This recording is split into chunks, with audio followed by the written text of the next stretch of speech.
नमस्कार प्यारे बच्चों, स्वागत है आपका हमारे आपके YouTube channel exam card live में। जैसा कि मैं प्रवीण फिर से एक बार हाजिर हूँ एक और नई वीडियो के साथ, जिसमें कि हमने आरएमएस का अभी जो एग्ज़ाम हुआ था, जिसमें क्लास 6 के स्टैंडर्ड के जो सब्जेक्ट्स हैं हमने सबको कवर किया है। जिसमें से आज हम बात करेंगे इंग्लिश के सब्जेक्ट के बारे में, जिसमें इंग्लिश में पूछे गए सर्वाधिक प्रश्न जिसमें कि हमारी स्टडी बुक से ही आए। ठीक है मेरे बच्चों, तो मैं फिर आपसे कह रहा हूँ कि ये ना ही सिर्फ एक किताब है, ये आपके एग्ज़ाम क्लियर करने की एक मात्र चाबी है बच्चों। ठीक है, बढ़ते हैं आगे और देखते हैं। जैसे कि मैंने आपको सारे जीके के बारे में, रीजनिंग के बारे में ऑलरेडी एक वीडियो बना चुका हूँ, आपको बता चुका हूँ। ऐसी मैथ्स को लेके भी आपको एक वीडियो मिली होगी। वैसे ही इंग्लिश के संबंध में हम आपको ये वीडियो बना रहे हैं। इसमें पूछे गए 50 सवाल में से 9 सवाल हमारी गाइड बुक से आए, जिसमें कि देखने वाली बात यह है कि जो इंग्लिश सब्जेक्ट ऐसा है जिसमें एक्टिव पैसिव पैसेज और प्रोनाउंसिएशन कभी सेम नहीं आते हैं। अगर आएंगे तो वो कुछ चेंज होके आएंगे, लेकिन जो 9 क्वेश्चन हमारी गाइड बुक से आए वो हूबहू सेम क्वेश्चन आए। जी बच्चों, वो मैं आपको आगे से दिखाऊंगा कि क्वेश्चन नंबर 12, 19, 23, 29, 36, 40, 44, 47, 49 ये सभी क्वेश्चन हमारी गाइड बुक से ही आए। वो कैसे, वो मैं आपको दिखाऊंगा और वो भी ब्रेथ प्रूफ दिखाऊंगा। ठीक है बच्चों, चलिए देखते हैं पहला क्वेश्चन आया क्वेश्चन नंबर 12। ये पूछ रहे हैं do you see dash blue sky. ये एक आर्टिकल बेस्ड क्वेश्चन आया था। जैसे बुक देखेंगे, बुक के पेज नंबर 182 पे पॉइंट नंबर 3 पे आप देखेंगे कि ये एक आर्टिकल क्वेश्चन है कि एग्जांपल्स दिए हुए हैं। The sun shines in the sky, the earth moves around the sun, the moon is around today, the world is beautiful. वैसे ही आर्टिकल वाइज क्वेश्चन आया था, तो इसका आंसर होगा do you see the sky. The option number D इसका correct answer है। ऐसे ही देखेंगे बच्चों, अगला क्वेश्चन हमसे क्या पूछ रहा है। क्वेश्चन नंबर 12 बच्चों ये पूछ रहा है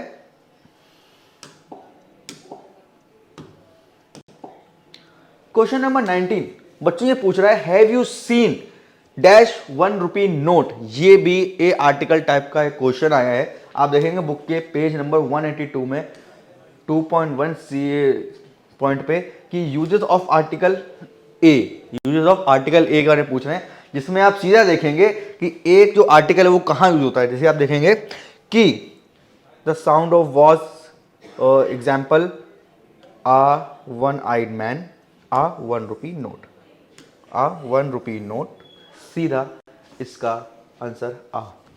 ठीक है, have you seen a 1 rupee note, सीधा आपको आंसर मिला बुक के पेज नंबर 182 में, है ना बच्चों।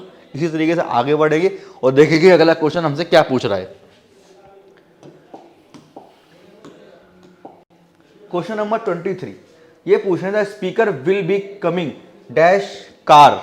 ठीक है, तो आप देखेंगे बुक के पेज नंबर 194 आप देखेंगे पॉइंट नंबर 2 पे they went to Varanasi by car. Option number B by का करेक्ट आंसर है। इसमें कि बच्चे ने यहाँ पर किया हुआ है option number A by car इसका करेक्ट आंसर है। ठीक है बच्चों, बढ़ते हैं, देखते हैं आगे अगला क्वेश्चन हमसे क्या पूछ रहा है। क्वेश्चन नंबर 29 ये पूछ रहे हैं कि the kid is learning to play dash violin. ठीक है, आप देखेंगे बुक के पेज नंबर 183 पे ये भी एक आर्टिकल वाइज क्वेश्चन आया है। आप देखेंगे एग्जाम्पल दिया हुआ है कि Manju play the violin, Manju play the violin, violin संबंधित एक प्रश्न आया, उसका आंसर आपको पेज नंबर 183 पे मिल गया। ठीक है, तो इसका सीधा आंसर है the Manju the kid is learning play the violin. खत्म बात बच्चों। ठीक है, बढ़ते हैं, देखते हैं अगला क्वेश्चन हमसे क्या पूछ रहा है। और जैसे कि ये अगला क्वेश्चन हम देखेंगे क्वेश्चन नंबर 36 जो पूछा गया कि ये क्या पूछ रहे हैं कि ये पोलाइट वर्ड का अपोजिट वर्ड पूछ रहे हैं। ठीक है, और कुछ नहीं, पोलाइट का अपोजिट वर्ड पूछ रहे हैं। तो आप देखेंगे बुक के पेज नंबर 223 में आपको सेम हूबहू आपको मिलता जुलता एक क्वेश्चन दिखेगा, मतलब आंसर दिखेगा, वर्ड पोलाइट और रूड इम्पोलाइट। देखा बच्चों आपने, सीधा क्वेश्चन जो आया हूबहू क्वेश्चन बुक के पेज नंबर 223 में मिल गया। इससे ज़्यादा इजी तो कुछ हो ही नहीं सकता बच्चों। ठीक है, बढ़ते हैं, देखते हैं अगला क्वेश्चन। क्वेश्चन नंबर 40 कि the classes will be held dash Monday. ठीक, यहाँ पर आप देखेंगे बुक के पेज नंबर 194 पे आप देखेंगे पॉइंट नंबर 1 पे what are you doing dash coming on Sunday.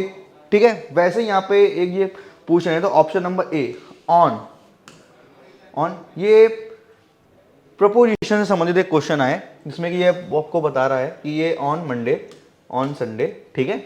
वैसे ही इसी तरीके से इस क्वेश्चन का आंसर जिन बच्चों ने दिया होगा उनका ये आंसर एकदम सही होगा, ठीक है। बढ़ते हैं और देखते हैं अगला क्वेश्चन हमसे क्या पूछ रहा है।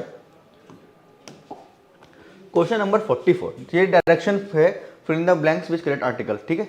He can fly dash aeroplane, ठीक। अब यहाँ पे ध्यान देने वाली बात ये, बुक के पेज नंबर 1 पे देखेंगे, पॉइंट 2.2 पे यूजेस ऑफ आर्टिकल एन, ठीक। हम सबने पढ़ा है कि किसी वर्ड के पहले अगर ए ई आई यू आता है या वॉवेल्स होते हैं तो उन पे पहले एन लगता है, ठीक है बच्चों, ये तो सबको पता ही होगा आप लोगों को। वैसे ही यहाँ पर क्या है कि एरोप्लेन संबंधित यहाँ पे हो रहा है तो यहाँ पर एन आएगा, ठीक है। तो यहाँ पर आएगा एन, सॉरी यहाँ पर एन आएगा, ठीक है। वैसे यहाँ पर आर्टिकल दिया हुआ है आर्टिकल ऑफ एन, तो उसी संबंध में हमने इसको आंसर को यहाँ पे दिया हुआ है। जिन बच्चों ने पहले से ही पढ़ के इसका तैयारी करी होगी तो वो भी इसका आंसर आराम से दे पाए होंगे मेरे बच्चों, ठीक है। बढ़ते हैं, देखते हैं अगला क्वेश्चन। क्वेश्चन नंबर 47 पूछा है कि mister Chatterjee want to be dash MLA, ठीक। अब यहाँ पर देखने वाली बात है पेज नंबर 182 पे कि इसी पॉइंट पे आप देखेंगे कि हमने एन आर्टिकल के बारे में बताया है, क्योंकि इसमें एम जो है वो आप देखेंगे एन, इसका करेक्ट आंसर है एन, इसमें कि एन जो है वो MLA पे एन, एम का ए पे साउंड आ रहा है MLA, तो यहाँ पर हम एन का ही यूज करेंगे बच्चों यहाँ पे, ठीक है। तो इसी हिसाब से इस क्वेश्चन को हमने देखा। बढ़ते हैं अगले क्वेश्चन की तरफ, देखते हैं अगला क्वेश्चन क्या कह रहा है। जैसे कि क्वेश्चन आया था क्वेश्चन नंबर 49, ये पूछा गया चूज द करेक्ट स्पेलिंग, ठीक है बच्चों। ये एप्रिसिएशन की करेक्ट स्पेलिंग के बारे में पूछ रहे हैं। इसमें 4 ऑप्शन यहाँ पे दिए हुए थे। वैसे ही आप देखेंगे बुक के पेज नंबर 233 में सेम हम भी यहाँ पर एप्रिसिएशन की करेक्ट स्पेलिंग पूछ रहे हैं। Mark the option with the correct spelling of the given word. Appreciation के बारे में पूछ रहे हैं, सबको बच्चों को पता है जिन्होंने तैयारी करी है। एप्रिसिएशन ऑप्शन नंबर बी इसका करेक्ट आंसर है मेरे बच्चों, ठीक है। तो जिन बच्चों को इस तरीके के क्वेश्चन प्रैक्टिस की हुई है, इन बच्चों को स्टडी बुक से तैयारी करी हुई है, तो वो कितना खुद सोच सकते हैं कि कितना क्वेश्चन मिलता जुलता हमारे बुक से आ गया, पूरा क्वेश्चन सेम आ गया।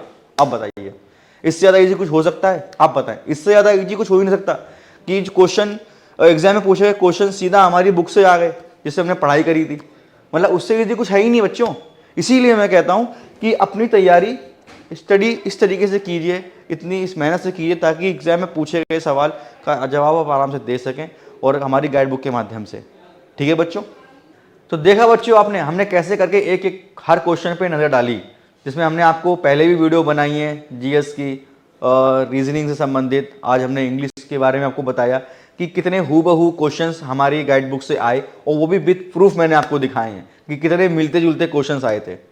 मतलब सोचिए बच्चों कि जिस किताब से पढ़कर आप एग्जाम देने जा रहे हैं और आप वहाँ पर एग्जाम देने बैठे, आपके हाथ में पेपर आया, आपने देखा कि अरे ये तो क्वेश्चन मैं सुबह पढ़ के आया था, अरे इसकी तो मेरी तैयारी पहले से की हुई है, तो कितना अच्छा लगता है आपको मन में। बस इसी के लिए मैं आपसे कहता हूँ कि अपनी आप मेहनत पे प्रयास कीजिए। हम आपके लिए किताबें ला रहे हैं और भी लाएंगे, उस पर हम प्रयास कर रहे हैं। बस हम हमेशा कहते हैं एक ही चीज़ कि हमारे एग्जाम कार्ड की टैगलाइन पेपर पक्का फंसेगा, तो पेपर पक्का फंसेगा।